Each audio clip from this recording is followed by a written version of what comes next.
No beer, drink better, baby. We're back. I want you to imagine a world where people are wasting beer in the streets. Not exactly like that, even though that might be a little fun. And President Nixon is not involved. But I think it's going to look a little bit something like this. That's right.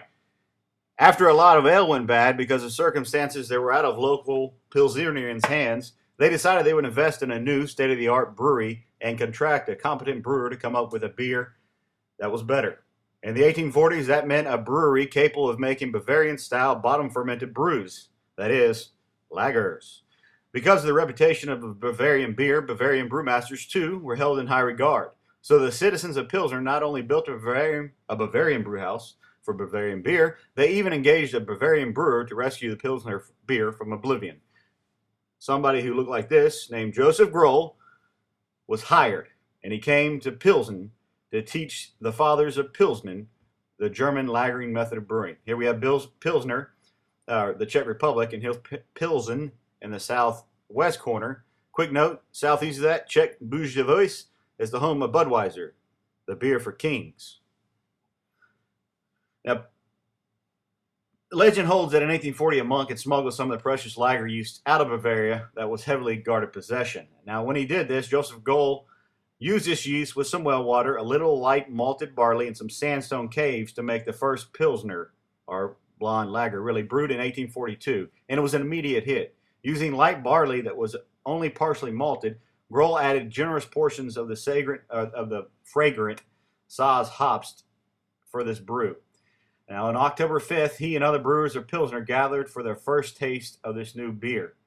It was the soft water available in that well enhanced the delicate flavors of the grain, which, unlike the fully malted and heavily roasted German barley, like you see here, drank out of something like that, would have not produced flavors so obvious. What would have been obvious is how beautiful this freaking beer looks. In this glass, you can see right through it. It's clear. It's not dark. This would have been inviting to a lot of people just to try. Another obvious thing about this is the glass. Because of innovations made in glass making and the cheaper nature to do it, glass was made more widely available, and this Pilsner was coming at the perfect time to fill those glasses and to fill the cup.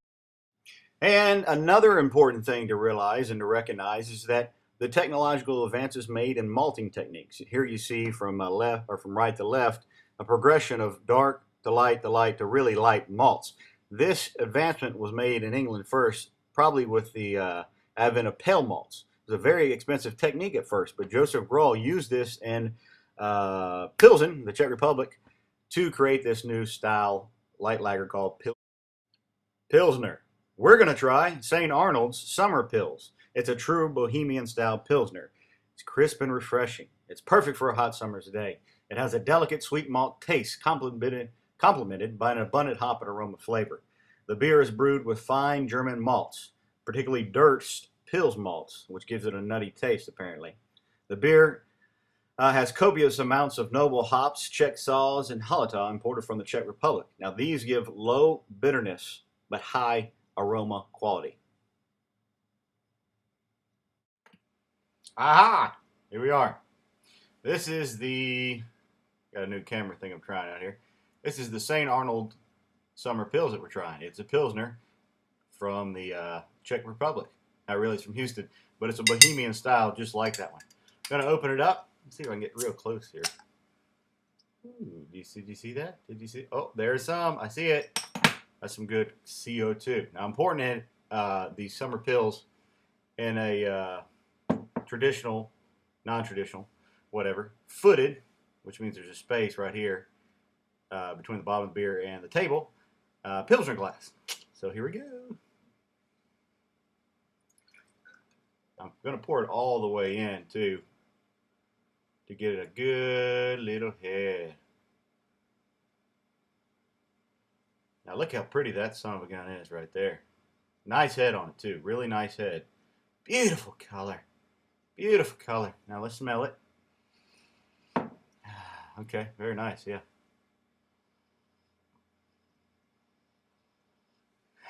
You can really smell the hops in here, and that's about the only thing I can smell, but it's really nice, really nice.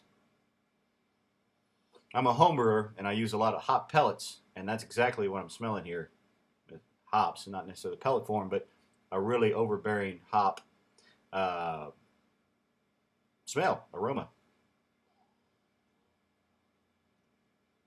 And there is a little bit of a nutty taste to it from the StArnoldsPils that they use. I could be imagining that because I read that, but I think I do smell that. All right, bottoms up. Let's try it. Let's pause a little bit. I've got some light here. Look how beautiful that is. Clear. You can see the appeal from when you were drinking dark beers.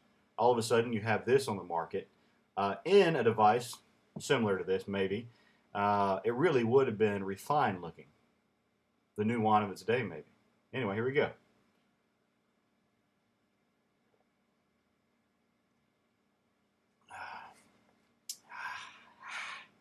Very easy to drink, very refreshing, very light on the palate, and you really do feel that nuttiness or taste that nuttiness on the back of your palate.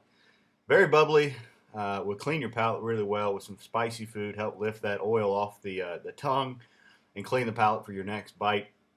Really good. A lot of brewers are scared to make pilsners, from what I've read, because the Pilsner, since it is so light and since there is such little malt flavor in there and such little hop acidity, or hop acidity, which would bring out the hop bitterness, there's little room to make error. And they've done a really great job at St. Arnold with it. There it is. With this StArnoldsSummerPils, it's very evenly balanced, very smooth in the front of your tongue, very well non-offensive on the back of your tongue. It's not biting. It's not too bitter. It's very refreshing.